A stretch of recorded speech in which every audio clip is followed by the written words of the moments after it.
A escuridão absoluta do mar Mediterrâneo não perdoa quem tenta fugir. Mas o verdadeiro terror de Jonas nunca foi o fundo do mar, a pressão esmagadora das águas ou a escuridão úmida nas entranhas de uma criatura marinha. O pesadelo real era o destino geográfico e político para o qual ele estava sendo forçado a caminhar. Por que um profeta preferiu o suicídio nas águas violentas a ter que entregar uma mensagem de salvação para seus inimigos? A história que você aprendeu no passado esconde uma verdade muito mais profunda e assustadora. Inscreva-se no canal e descubra a brutalidade oculta do Império Assírio e o terror psicológico que a religião tradicional não te conta sobre a descida de Jonas ao abismo. O sol queimava as pedras antigas do porto de Jope. O cheiro forte de sal misturado com alcatrão e suor humano pairava no ar denso do Oriente Médio. Jonas andava apressado entre mercadores ricos, marinheiros fenícios e soldados calejados por batalhas. Seu coração batia em um ritmo frenético de ansiedade aguda e revolta profunda.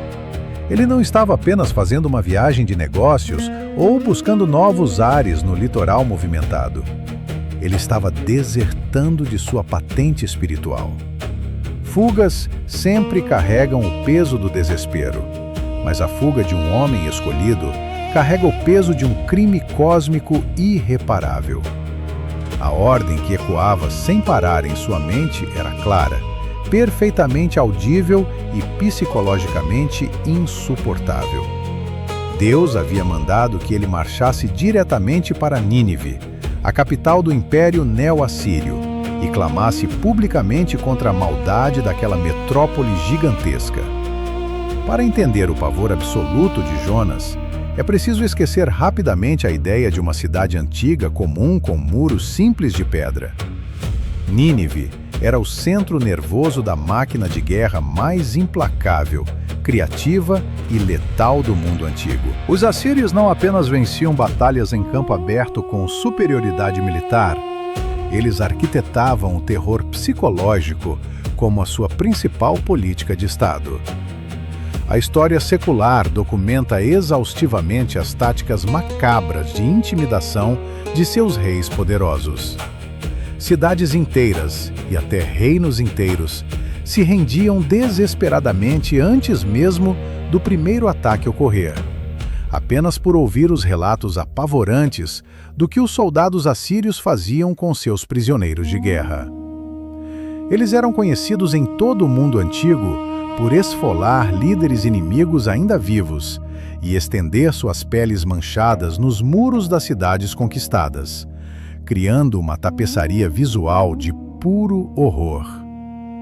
Imagine o pavor de caminhar por uma estrada onde os marcos de quilometragem eram feitos de ossos humanos empilhados. Jonas era um israelita, e seu povo vivia aterrorizado sob a sombra fria e constante dessa ameaça brutal. O reino do norte de Israel já sentia a pressão esmagadora das incursões e da extorsão assíria. Pedir para Jonas ir até Nínive e pregar a chance de arrependimento era exatamente como pedir para uma vítima amarrada caminhar voluntariamente até o acampamento de seus piores algozes e oferecer a eles o perdão divino gratuito. A mente de Jonas entrou em colapso total. Seu senso de justiça patriótica gritava veementemente contra a compaixão de Deus. Na ótica do profeta, eles não mereciam perdão algum. Eles mereciam apenas o fogo, a peste e a destruição completa de seu império manchado de sangue. Com o rosto cuidadosamente coberto com um manto para não ser reconhecido pelas autoridades locais, Jonas pagou a passagem integral, e possivelmente muito cara, de um navio cargueiro fenício.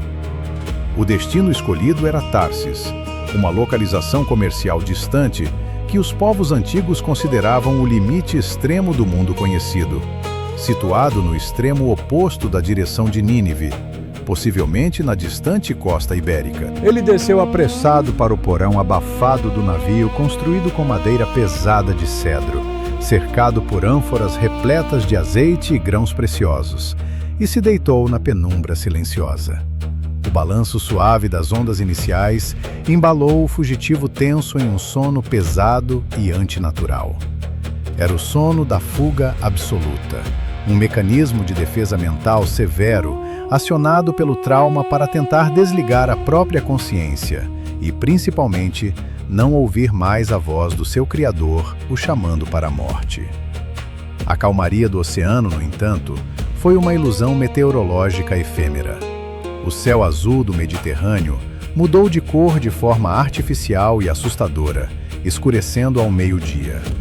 As nuvens carregadas não se formaram lentamente como ocorre em uma tempestade comum de inverno.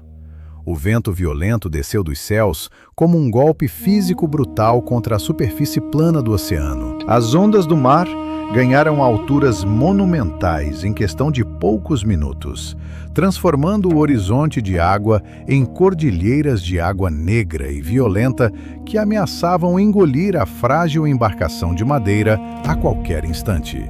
Marinheiros fenícios, homens duros que não temiam quase nada e eram forjados na brutalidade do mar desde a infância, experimentaram um terror inédito e paralisante.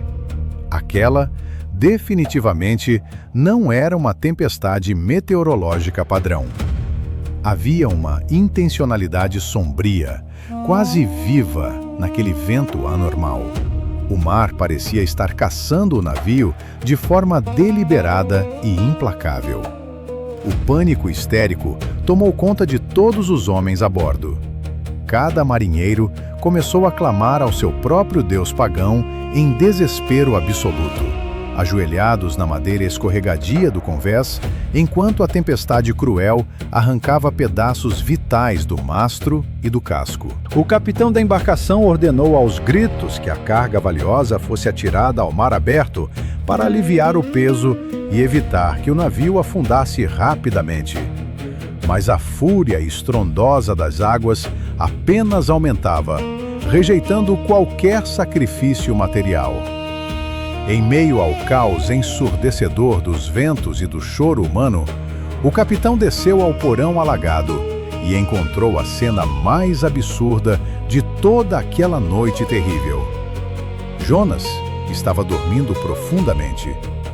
Ao ser acordado com violência física e confrontado severamente sob a luz fraca e trêmula de uma lamparina de óleo, a sorte divina, lançada pelos marinheiros pagãos, caiu inequivocamente sobre o passageiro silencioso.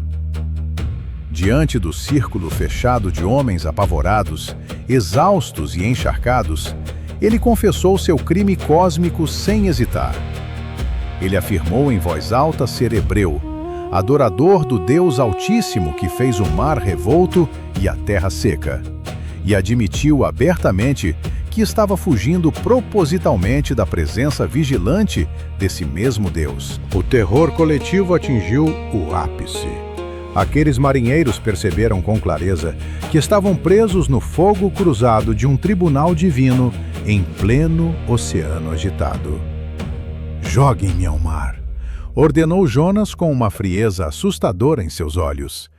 Ele preferia abraçar a morte certa por afogamento no escuro a ter que cumprir sua missão terrível e humilhante em Nínive.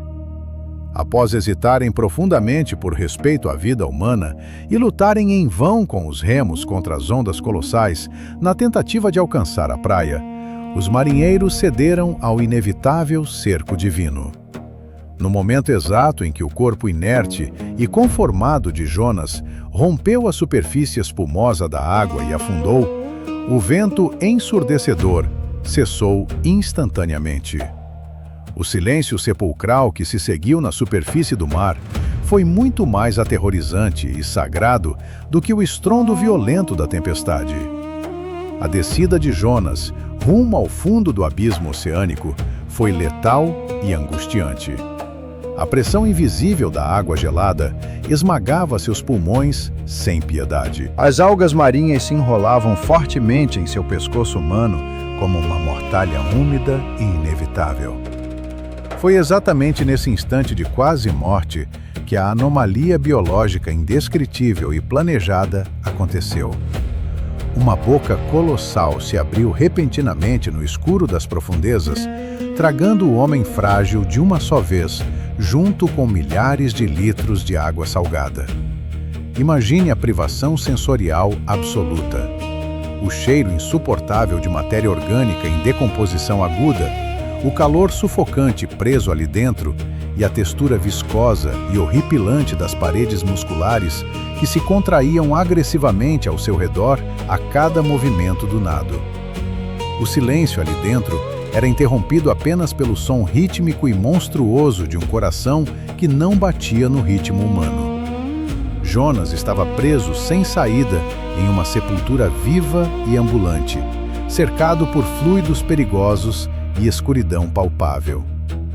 Durante 3 longos dias e 3 intermináveis noites, sua sanidade e sua fé foram testadas até o limite da loucura humana. No ventre escuro daquele mundo dos mortos biológico, seu orgulho teimoso e nacionalista finalmente se quebrou por inteiro. O grito visceral de Jonas, emitido no escuro absoluto, não foi uma prece suave e ensaiada. Foi o reconhecimento contrito de que sua fuga fútil havia acabado ali nas trevas. O animal gigantesco então obedeceu ao comando invisível, nadou rapidamente até a costa e o vomitou violentamente na areia quente e seca. Ele estava vivo de forma milagrosa, mas marcado para sempre fisicamente, possivelmente com a pele fortemente irritada pelos ácidos estomacais da fera e os olhos ardendo intensamente sob a luz implacável do sol castigador. A ordem divina ecoou novamente no ar seco, sem nenhuma alteração. Vá a Nínive. Jonas, derrotado pelo poder superior, caminhou exausto pelas antigas rotas até avistar as muralhas colossais da capital inimiga, locais tão amplos e imponentes onde carruagens pesadas de guerra corriam livremente sobre os muros de defesa. Ele não realizou maravilhas impressionantes para atrair a multidão. Ele não curou os doentes das praças. Ele apenas caminhou pelo centro do poder opressor, com o rosto marcado pelo horror recente, e proferiu uma sentença seca, sombria e aterrorizante. Em 40 dias, Nínive será destruída. O que se seguiu nas horas seguintes desafia toda a lógica estabelecida da geopolítica antiga. O império invencível do terror mergulhou em um colapso espiritual sem precedentes na história. O poderoso rei assírio, o homem considerado mais temido, rico e cruel do mundo, removeu de imediato suas vestes reais luxuosas cheias de ouro e sentou-se humildemente sobre cinzas poeirentas no chão de seu palácio. Um decreto real extremamente rigoroso proibiu até mesmo as manadas e os animais rurais de comerem qualquer pasto ou beberem água potável. A metrópole inteira, com seus mais de 120 mil habitantes, parou de fabricar armas e planejar guerras para implorar histericamente por piedade divina. E Deus, observando dos céus o arrependimento genuíno e a mudança drástica de atitude daquela capital sanguinária, cancelou a destruição cataclísmica que pairava sobre os telhados deles. Jonas, ao ver a cidade poupada do fogo, ficou completamente furioso com o perdão concedido aos monstros que aterrorizavam o mundo. O ódio nacionalista gritava muito mais alto dentro de sua alma ferida do que qualquer alegria possível pela salvação daquelas milhares de vidas humanas. Ele saiu da cidade apressado e revoltado, e sentou-se no alto de uma colina árida, voltada para a capital, esperando com amargura severa e torcendo fervorosamente para que o arrependimento assírio falhasse nas últimas horas do prazo, e ele pudesse ter o grande prazer vingativo de ver o fogo cair abrasador sobre seus inimigos mortais. Para tratar essa amargura profunda e doentia que corroía o profeta, Deus fez crescer rapidamente uma planta alta, que lhe forneceu uma sombra refrescante e muito bem-vinda. Mas logo no amanhecer do dia seguinte, enviou um pequeno verme silencioso para atacar a raiz vital da planta e matá-la subitamente. Quando Jonas sentiu a fraqueza e desejou a própria morte por causa do sol inclemente batendo em sua cabeça e da perda da planta que lhe dava o mínimo conforto, veio a lição final e esmagadora. Você teve pena profunda de uma simples planta efêmera que não plantou e nem cultivou com o suor do seu rosto. Eu não teria pena imensa de uma cidade enorme com 120 mil pessoas ignorantes que não sabem distinguir a mão direita da esquerda? A história termina no silêncio pesado e reflexivo do deserto poeirento. Jonas foi resgatado do fundo aterrorizante do abismo oceânico, não apenas para salvar Nínive da ruína total, mas principalmente para ser confrontado dura e diretamente com a imensa escuridão do ódio alojada em seu próprio coração. Você acha que a misericórdia de Deus com Nínive foi justa? Ou você, como Jonas, também sentiria revolta diante de tanta maldade impune sendo perdoada? Comenta aqui embaixo. Quero entender sua visão sobre esse bastidor político e humano da Bíblia.